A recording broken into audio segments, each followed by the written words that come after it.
Hey guys, it's your boy Mark. Yes, tonight was Elimination Chamber 2023. I already did my review for that hours ago. But tonight I kind of on a whim decided, why not? I would review the NJPW show in Los Angeles, Battle in the Valley.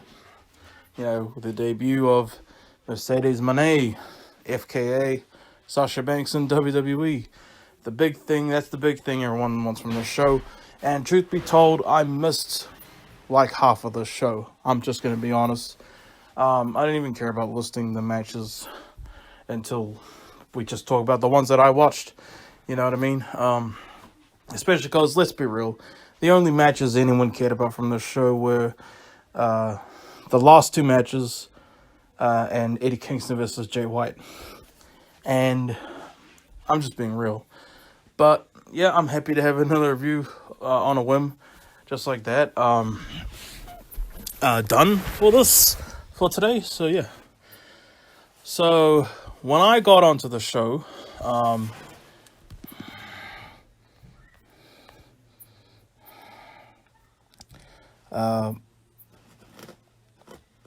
Jay White had lost to Eddie Kingston, so I didn't actually get to watch that match. But Jay White did lose, and if Jay White had lost, well, it was a loser leaves New Japan match. So Jay White loses, and after the match, Dave Finlay comes out. Basically says, man, what did he say? I'm trying to remember what he said. And then he was like, oh man, I wish I was in your position so bad, Jay White. You let New Japan slip through your fingers and all that. He was basically just being a freaking asshole. Yeah, I don't care about that asshole. But Jay White, 5 years of cheering for my fellow New Zealander Jay White in New Japan, and hopefully he comes to WWE, man. He'll probably be the first. It'll either be him or me that'll be the first WWE champion from New Zealand. For being honest. And I mean like WWE World Champion, you know what I mean? But yeah, so Jay White, hopefully he does come to WWE, because we would really love him. And then we go on to the last four matches of the night, and I did watch all these, so yeah. I only have notes for the Filthy Rules match, the Filthy Rules fight match, Homicide versus Tom Lawlor. Very interesting concept, actually. No ropes at all, no DQ. That's awesome. They used lots of weapons. Homicide brought in forks, and he was stabbing Tom's foot. That was crack up. While he was in the lock, while Tom Lawlor had him in like a submission hold, like a figure four, something like that. There were these awesome like German suplex counters, repeat counters that they did to each other. That was so awesome. And honestly, I would love a ropeless wrestling match, but like a regular one, without weapons involved at all. That would actually be pretty dope, honestly. Homicide did a driver through a freaking door onto Tom Lawlor. I know that sounds weird. He did it like you would do it to a table. That was so dope. Tom also gave Homicide a back body drop onto a ladder, which was dope. And Tom does a diving headbutt onto a chair that's on Homicide's head for a near fall. And then he puts Homicide to sleep for the victory. Damn fun match. That was so much fun. After this, we get the New Japan World Television Championship match. Zack Sabre Jr. versus Clark Connors. Very solid match. It had a 15-minute time limit. And this match was definitely going by that time limit. like when the announcer said like 2 minutes to go, that's when they were just going nuts. And I was rooting for Clark Connors. Like he really, I never really I probably didn't even know who he was till tonight. But man, he seemed so underdog like in this match, and I was like rooting for him. And like right as the last minute was running down, Zack Sabre Jr. They were doing tons of great counters to each other, by the way. There was this really fantastic spot where Zack Sabre Jr. had Clark in a whole bunch of submission holds, and whenever he saw Clark like trying to get out of it, that's when he would change to another submission hold, and he did that like 3 times. That was fantastic. And right as the last minute was ticking down, Zack Sabre Jr. just out of nowhere put Clark Connors in like his submission finisher, and he tapped out straight away. I'm pretty sure anyone watching the match probably would have assumed they were just going to run the clock out, but right at the last minute, literally. But yeah, so he retains the NJPW World Television Championship. Good for Zack Sabre Jr. And next up, we have the big match that everyone was looking forward to on the show. IWGP Women's Championship match. Kairi defending against Mercedes Moné. This match had quite a slow pace to it. I'm sure everyone was super excited for this match, myself included. It was so strange, but in a great way, to see Sasha Banks in like a New Japan ring and set and all that. And by the way, Mercedes, her that fire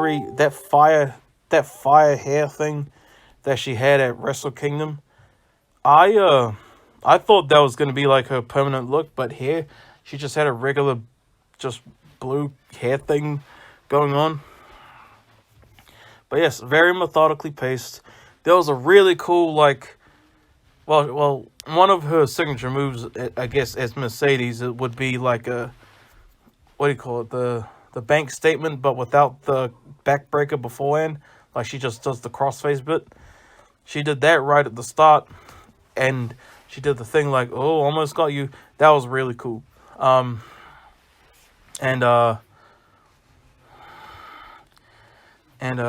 like I said, methodically paced. There were times when like they did a bunch of moves to each other where it was like, oh my gosh, that could have been it. And I love it when they do this, man. Oh, I love it when they do this. When the wrestlers go out into the ramp area and just start doing fun ass moves to each other. They did that, and that's when this match really. That's when I really got into this match, honestly, because I love when they do that. Kairi was running onto Mercedes like at the ramp area, and that was and I'm pretty sure she did a move where she like ran off the stage onto her. That was cool. And also Kairi put Mercedes through a table at the ramp area. That was so awesome. Crowd, the stupid ass smart crowd chanting, holy shit. But that was a cool spot. They go back in the ring, fight some more, of course. Eventually, I forgot what the name of her finisher as Mercedes is called. It's called the money shot or something like that. She hits that out of nowhere. 1, 2, 3. Mercedes Moné is the second ever IWGP Women's Champion. We all knew. That was obvious, isn't it? All along. I was kind of hoping they would swerve us and Kairi retains, but this match, Kairi's awesome. I love her. This match was really all about Mercedes, though. All due respect to Kairi, though. Underrated performer, honestly. But yeah, that was awesome. I love those moments when they fight like in the ramp area, man. But But that was dope. Loved that match. And Mercedes Moné, new IWGP Women's Champion. Awesomeness. And now we're going to the main event. And there was a Twitter thing going on, like, have Kairi versus Mercedes main event. But they went with this is the main event. IWGP World Heavyweight Championship match. Kazuchika Okada defending against Hiroshi Tanahashi. The classic New Japan rivalry. I don't know if the commentators were talking about, like, the way that the commentators were talking during this match was like as if this was going to be their last match against each other, like, forever. And this is like their 36th match overall, including like tag matches and all that. Is that true? Or did I mishear them? Is this really their last match ever against each other? Because they've had more than enough matches, and their matches are fantastic. But yeah, this match was awesome as usual. It's Tanahashi and Okada, man. Like just the awesome Okada Tanahashi stuff you would expect. I loved the DDT on the ramp by Okada to Tanahashi. That was awesome. Lots of there was this really cool moment when, like, I think Okada was going for the Rainmaker, then Tanahashi rolled him up for a very, very, very close near fall, and I swear I thought that was a 3 count, and Tanahashi had won at that moment. But no. Lots of sling blades from Tanahashi. You know what to expect from these guys. Awesome stuff. Okada, right at the end, did one, what's the name of the move again? Rainmaker. For the 1, 2, 3, defeats Tanahashi, retains the championship. So yeah, good for Okada. That was an awesome match, and Okada was like celebrating, and after the match / show, he was like, what did he say? My brain's being an asshole. He was saying, like, I have a dream team in mind or something, and then Mercedes Moné comes out, having just won the title, and they basically do like a who would have thought we'd ever see Sasha Banks and Okada together, like, far out. But yep, that's my review of Battle in the Valley, New Japan. Now that Jay White's gone from New Japan officially, I don't know if I'll ever review New Japan again. Like, even maybe just wrestling. Like, there's like nothing for me in New Japan anymore. I still have great memories of New Japan. I'd still love to rewatch old matches that I've loved and enjoyed, and maybe other matches too that I've never seen. But Jay White, yeah, I always rooted for Jay White and everything he did, and hopefully he's coming to WWE now, and I'm very excited for that if that's true. And I want him to do even better than he did in New Japan. Yeah, one day, WWE Raw Tag Team Champions Mark Sanders and Jay White. How does that sound? I'd love that. I'd love that a lot. So yeah, I might not ever review New Japan again, just because Jay White's not there anymore. But yeah, hope you guys enjoyed. I'm sorry that I didn't review the entire show. And a lot of the show probably started, like, during Elimination Chamber anyway. I don't know that for a fact. I'm just guessing. But I hope you guys enjoyed. And yeah. And I'm your boy, Mark Sanders. I'll see you next time. Peace out, y'all.